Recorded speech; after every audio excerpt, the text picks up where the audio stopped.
They're here, guys. Finally, it's here. We are the Thunderbolts! Have arrived. And trust me, this might just be Marvel's deepest film yet. Mental health, trauma, identity. But can Marvel really balance such intense themes with their usual humor and superhero action formula? Let's break it all down in my full spoiler review. Thunderbolts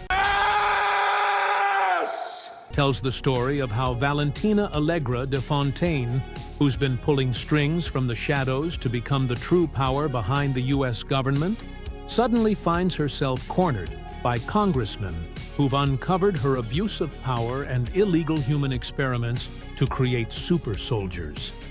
Now, she's forced to erase all traces of evidence, including the anti-hero team that's been blindly following her orders. The best part of the movie? Hands down, the characters. The chemistry between them is fantastic and really comes through on screen, even if the script doesn't always support it. The film starts off feeling like a total deus ex machina, with assassins trusting each other with their lives, even though one of them literally just took out Taskmaster. And yeah, they kind of brush past that moment. Taskmaster gets taken out fast. Not by Sentry, though. Still, Marvel does its usual magic with a few well-timed jokes that somehow make you believe this group could work as a team. The music is top-notch. The action? Nothing groundbreaking at first, since this is mostly a super soldier squad. The fight scenes feel like your standard action flick, until Sentry shows up. That's when things kick into high gear. And honestly, that's why the movie works. It delivers traditional action first, then hits you with superhero chaos. For me, the heart of the film lies in Yelena Belova and Sentry. They explore the darkest corners of the human mind: loneliness, meaning, friendship, themes that hit hard and literally save lives here.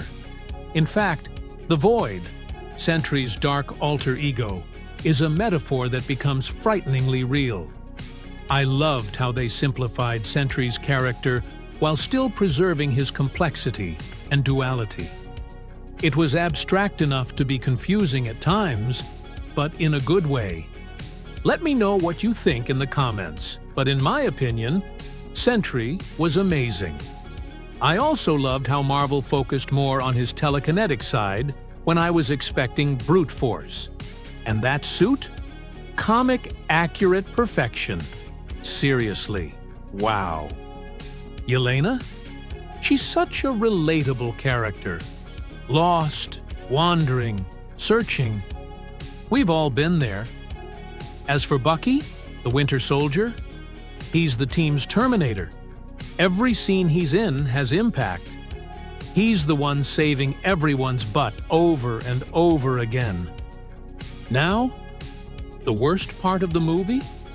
Well, something that was kind of expected if you watch the trailers. Anyone who knows even a little about Sentry could have guessed it. He's ultimately defeated by the power of love and friendship. And while I personally thought it was awesome, I'm calling it a negative just because not everyone will connect with that. Some viewers probably wanted a big explosive showdown. To be fair, we do get that when Sentry wrecks the Thunderbolts, even if he suddenly becomes a master of all his powers. That whole Void sequence, where he traps the characters in their deepest fears and painful memories, it gave me major Lucifer vibes, like the Hell Loops from the series. It was super comic booky, but also surprisingly deep. In the end, the movie's greatest strength might also be its double-edged sword. A villain like the Void, combined with a raw look at anxiety and depression. Now I see why critics loved it so much. So here's my big question to you. Did Marvel finally deliver the emotional depth so many people have been asking for? In my opinion, yes. That's why I'm giving this film a 9 out of 10. But what did you think of the movie? Also, Sentry was practically unbeatable in this one. But is there any Marvel character who could actually take him down? I'll tell you all about that in the next video. You don't want to miss it.